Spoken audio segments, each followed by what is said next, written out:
नमस्कार दोस्तों, स्वागत है आपका एडवेंट क्लासेज यूट्यूब चैनल पर। दोस्तों, जैसा कि आपको पता है कि हम 2020 सीरीज के अंतर्गत प्रतिदिन जीएस के प्रैक्टिस सेट करते हैं, जिसमें हम डिस्कस करते हैं जीएस के मोस्ट इम्पॉर्टेंट 20 क्वेश्चन और हम इनकी विस्तृत हल सहित व्याख्या भी करते हैं, जो आपकी आने वाली सभी परीक्षाओं के लिए काफ़ी महत्वपूर्ण प्रश्न होते हैं। तो दोस्तों, इसी क्रम में आज हम करने जा रहे हैं जीएस प्रैक्टिस सेट नंबर 7, जिसमें हम डिस्कस करेंगे 20 अति महत्वपूर्ण प्रश्न विस्तृत हल सहित, जो आपकी सभी परीक्षाओं के लिए काफ़ी महत्वपूर्ण होंगे। दोस्तों, वीडियो अगर पसंद आए तो वीडियो को लाइक कीजिएगा, चैनल को सब्सक्राइब कीजिएगा और इसको अपने दोस्तों में शेयर कीजिएगा। चलिए शुरू करते हैं। क्वेश्चन नंबर 1 है, निम्न में से किसका निरपेक्ष अपवर्तनांक 2.42 होता है? तो इसका सही जवाब होगा ऑप्शन नंबर बी, हीरा। ऑप्शन नंबर बी, हीरा। हीरे का निरपेक्ष अपवर्तनांक 2.42 होता है। हीरे का निरपेक्ष अपवर्तनांक 2.42 होता है। अगला क्वेश्चन देखते हैं। क्वेश्चन नंबर 2 है, निम्न में से कौन सा कार्बन का अपर रूप यानी एलोट्रोप नहीं है?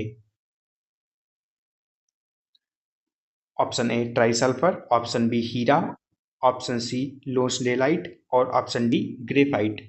तो इसका सही जवाब होगा option number A trisulphur. Option number A trisulphur जो है वो कार्बन का अपर रूप नहीं है। ये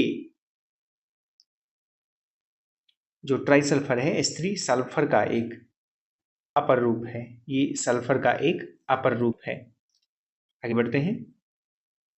क्वेश्चन नंबर 3 है, भ्रूण की वह अवस्था जिसमें सभी शारीरिक भागों की पहचान हो सके क्या कहलाता है? ऑप्शन ए गर्भाशय, ऑप्शन बी डिम्बोत्सर्जन, ऑप्शन सी गर्भ, ऑप्शन डी युग्मनज। तो इसका सही जवाब होगा ऑप्शन सी गर्भ। अगला क्वेश्चन है, क्वेश्चन नंबर 4 है, सोशल सर्विस लीग की स्थापना बॉम्बे में किसके द्वारा की गई थी? सोशल सर्विस लीग की स्थापना किसके द्वारा की गई थी? Option A Manvendra Nath Roy, B Gopal Krishna Gokhale, C Narayan Malhar Joshi और डी महादेव गोविंद रनाडे। तो इसका सही जवाब होगा option number C Narayan Malhar Joshi, N M Joshi ने सोशल सर्विस लीग की स्थापना 1911 में की थी। 1911 में सोशल सर्विस लीग की स्थापना किसने की? नारायण मल्हार जोशी ने, एन एम जोशी ने। इन्होंने all India trade union Congress, all India AITUC, all India trade union Congress की स्थापना भी 1920 में की थी। इसकी शुरुआत कब की थी? All India trade union Congress की 1920 में। ये इसके महासचिव थे। All India trade union Congress के महासचिव थे। आगे बढ़ते हैं। क्वेश्चन नंबर 5 है, 1832 में दामिन एकोह के रूप में सीमांकित भूमि के एक बड़े क्षेत्र को की भूमि के रूप में घोषित किया गया। तो इसका सही जवाब होगा option number D Santhal. Option number D Santhal. Question number 5 का सही जवाब है संथाल। आगे बढ़ते हैं। क्वेश्चन नंबर 6 है, समाहर्ता नामक अधिकारी का क्या कार्य था? समाहर्ता नामक अधिकारी का क्या कार्य था? तो इसका सही जवाब होगा ऑप्शन नंबर बी कर निर्धारण। ऑप्शन नंबर बी कर निर्धारण इसका सही जवाब होगा। आगे बढ़ते हैं।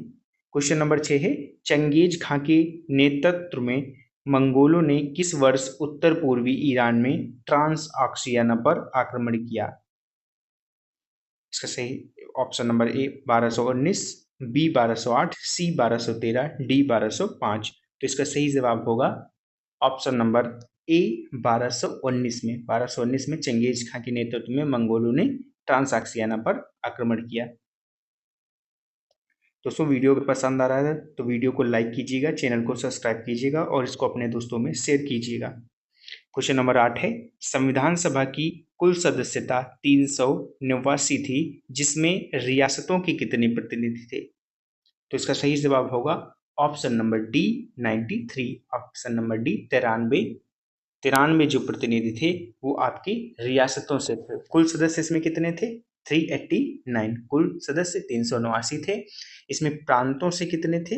यानी रियासतों से 93 टू 389 में से 93 आपके रियासतों के प्रतिनिधि थे और प्रांतों के प्रतिनिधि कितने थे?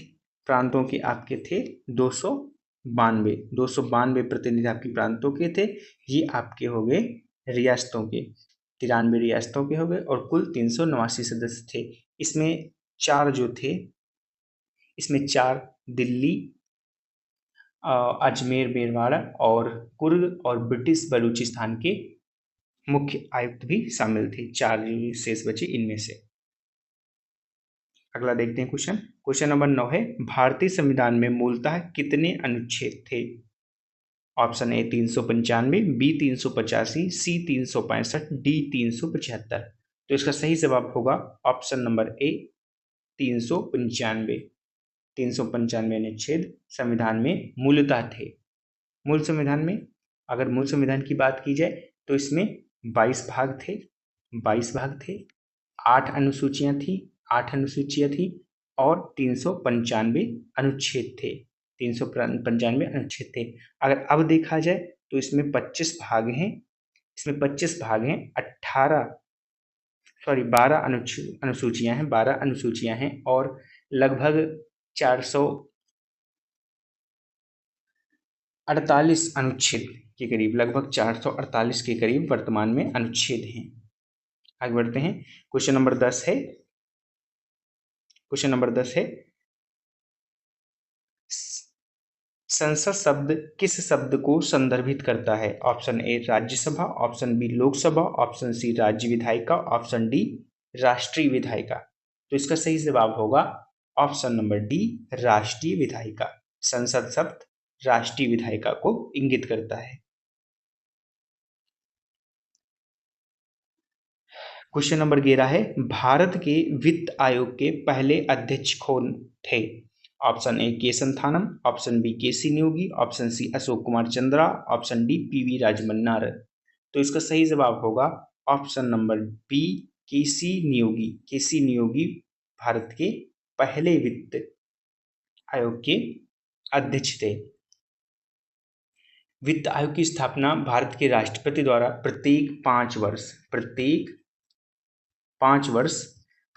वर्ष या उससे पहले संघ और राज्यों के बीच वित्तीय संसाधनों के वितरण पर सिफारिश करने के लिए की जाती है। वित्त आयोग की जो सिफारिश है वो प्रकृति से सलाहकारी है और केंद्र सरकार इसको मानने के लिए बाध्य नहीं होती है। वित्त आयोग का प्रावधान किसमें किया गया है? वित्त आयोग का प्रावधान किया गया है अनुच्छेद 280 में। वित्त आयोग का प्रावधान किया गया है अनुच्छेद 280 में। चलिए आगे बढ़ते हैं। क्वेश्चन नंबर 12 है, 1975 में किस तारीख की रात को इंदिरा गांधी ने राष्ट्रपति फखरुद्दीन अली अहमद से आपातकाल लागू करने की सिफारिश की थी? तो इसका सही जवाब होगा ऑप्शन नंबर सी 25 जून को इंदिरा गांधी ने राष्ट्रपति फखरुद्दीन अली अहमद से आपातकाल लागू करने की सिफारिश की थी। ये कौन सा आपातकाल था? ये तीसरे नंबर का आपातकाल था, थर्ड आपातकाल था।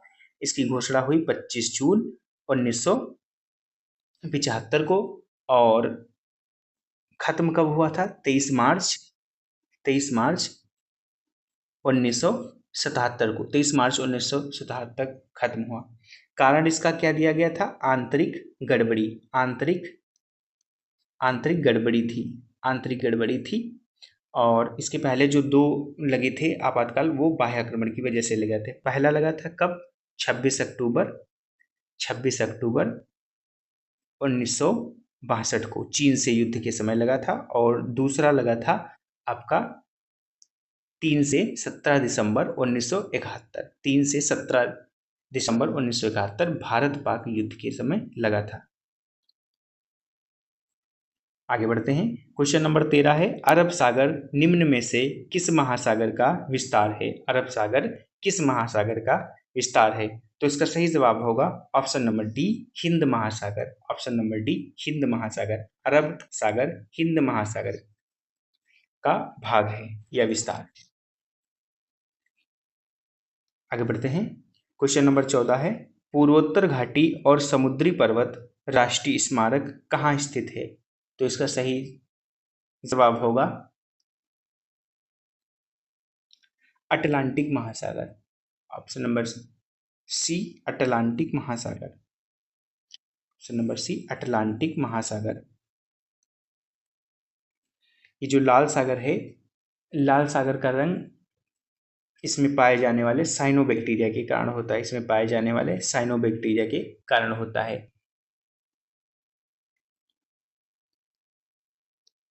आगे बढ़ते हैं। क्वेश्चन नंबर 15 है, भारत कितने भूकंपीय क्षेत्रों में विभाजित किया गया है? भारत को कितने भूकंपीय क्षेत्रों में विभाजित किया गया है? तो इसका सही जवाब होगा ऑप्शन नंबर बी 4। भारत को 4 भूकंपीय जोनों में बांटा गया है। 4 भूकंपीय जोन हैं। कौन कौन से हैं? Zone second, zone third, zone fourth और zone fifth. Zone fifth, second, third, fourth और फिफ्थ। इसमें अगर सबसे घातक देखा जाए, जो भूकंपीय रूप से सबसे सक्रिय जोन देखा जाए, तो 5वां जोन है, फिफ्थ जोन है। 5वां जोन सबसे सक्रिय है। और जो सबसे कम सक्रिय अगर देखा जाए तो ये तीसरा सबसे कम सक्रिय, तीसरा जोन सबसे कम सक्रिय जोन है। आगे बढ़ते हैं। क्वेश्चन नंबर 16 है, इकोनॉमी का क्वेश्चन है, भारत में सूक्ष्म वित्त संस्थाओं की संवहनीयता यानी सस्टेनेबिलिटी से संबंधित आयाम क्या है? तो इसका सही जवाब होगा ऑप्शन नंबर ए दाता निधि पर निर्भरता। दाता निधि पर निर्भरता इसका सही जवाब होगा। ऑप्शन नंबर क्वेश्चन नंबर 17 है, हिंदू धार्मिक स्थल चंद्रनाथ पहाड़ी कहाँ स्थित है? हिंदू धार्मिक स्थल चंद्रनाथ पहाड़ी कहाँ स्थित है? तो इसका सही जवाब होगा option number C Bangladesh. Option number C Bangladesh इसका सही जवाब होगा। आगे बढ़ते हैं। क्वेश्चन नंबर 18 है, स्टैटिक जीके के क्वेश्चन है, मृणालिनी साराभाई का संबंध किस नृत्य शैली से है? मृणालिनी साराभाई का संबंध किस नृत्य शैली से है? तो इसका सही जवाब होगा ऑप्शन नंबर ए भरतनाट्यम और कथकली से। मृणालिनी साराभाई जी भरतनाट्यम और कथकली से संबंधित थी। इन्होंने एक अकादमी की स्थापना की थी, उसका नाम क्या था? दर्पण। दर्पण दर्पण अकादमी ऑफ दर्पण अकादमी ऑफ परफॉर्मिंग आर्ट 1949, इसकी स्थापना इन्होंने की थी।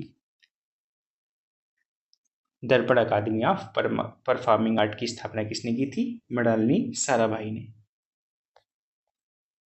क्वेश्चन नंबर 19 से करंट अफेयर का क्वेश्चन है, 21 सितंबर 2025 को किन 3 देशों ने औपचारिक रूप से फिलिस्तीन को मान्यता दी? तो इसका सही जवाब होगा